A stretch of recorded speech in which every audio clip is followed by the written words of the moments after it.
I've said it before and I will continue to say it again. We are at crisis point. The sixth extinction is well underway, with IPBES predicting 1 million species could be going extinct in the coming decades. Therefore, this is the decade where we need to not just start making changes, but fully change our position in the world. The UN has called this building an ecological civilization. So, this ramblings is going to come from Taiwan, an island usually associated with technology, manufacturing, so you may be surprised to hear that it's full of nature. With 200 peaks over 3,000 metres, full of forests and a rich Pacific coastline. I spent most of my time though on Orchid Island, where I became fascinated by the ecological civilization that used to thrive here. Welcome to Lanyu, better known as Orchid Island. This remote little volcanic outcrop, 70 kilometres off the southeast coast of Taiwan, is home to the Indigenous Tao people, the only ocean-faring people in the whole country. In that water. Like a lot of Indigenous groups, they're currently battling to retain their cultural attachment to their lands, as the state disrespects their rights and the globalised tourism industry slowly kicks in, which is sort of slowly diluting the way of life which existed here for hundreds of years. So the Tao people were predominantly isolated on this small island of high peaks, growing crops in the rich forests and relying on the fruits of the ocean for most of their protein, after supposedly leaving the Bataan archipelago in the Philippines 800 years ago. Living like this as a part of their natural environment led to some fascinating methods of conservation built around stories, myths, evil spirits, superstitions, taboos and rituals. As I said, simply sort of a form of religion.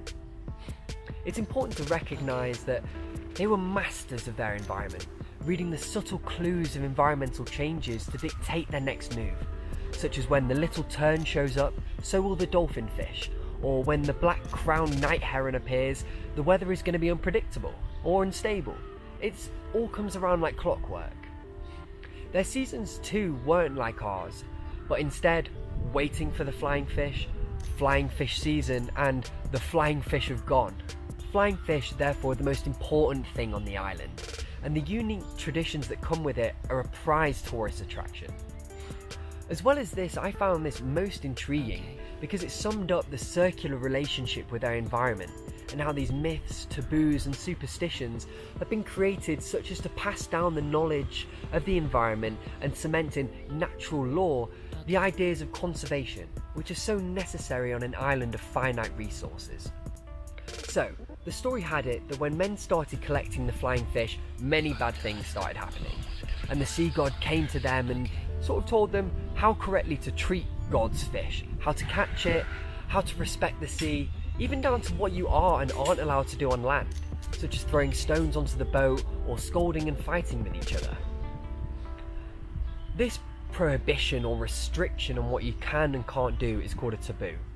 The most fascinating of these was that during the flying fish season, you weren't allowed to fish for anything else. And after the flying fish season was over, anything left over was given to the pigs. This therefore acted as what would be known in modern conservation as a seasonal closure, allowing stocks to recover from fishing pressure, and when the season finished, which wasn't dictated by when they stopped catching them, but rather a specific date, having to give them to the pigs made sure that no one caught more than they needed, essentially the epitome of sustainable use. Then boats. You can't go fishing without a boat, right? Therefore, the building of boats was a crucial component of Tao life, and the process of building boats followed the same pattern as the flying fish. The boats were an extension of themselves and were used as a way to honour these spiritual beliefs. So I spent time with the famous Taiwanese author Xiaoman Rapongan, an esteemed naturalist fighting to keep the traditional culture alive and well. And he was in the process of building a new boat with his son, unlike a lot of the population who have given up this art for metal ones with engines. The boats themselves are a masterpiece, taking months to build, using different species of wood for each part, traditionally cutting them all up with an axe, and then carving patterns of the earliest heroism. Essentially, building a boat is a sacred mission, and the result is the ultimate creation of beauty. Therefore, making sure your future generations could do the same meant that specific trees were religiously replanted. Rabbangun collected those which his father planted for the building of this boat, and he will replant them all the same. Really, the epitome of conservation. Trees were the food of the forest, and to take them from their rightful place, you had to pay service to the forest god. It is an evil spirit, and therefore you have to bring offerings of meat for this god, and in return, he will grant you permission to take this tree. For me, this preoccupation and superstition which surrounds evil spirits prove that the Tao people saw themselves as part of the natural world, not above it, having to follow rituals to take rather than have dominion over nature. And this echoed what I heard from Shaman Mitsiva, who had written amazing books outlining these superstitions and stories for all of the flora and fauna on the island. This ranged anywhere from different ages and genders weren't able to eat specific things, to turtles and their habitats essentially being evil spirits themselves. And this was really how they conserved. Do you see why I was so fascinated with it? Their lives revolved around being in balance with their environment, and all this was how it was translated. Taboos acting as law, and the myths, those of justification for these laws. Conservation was an unwritten law.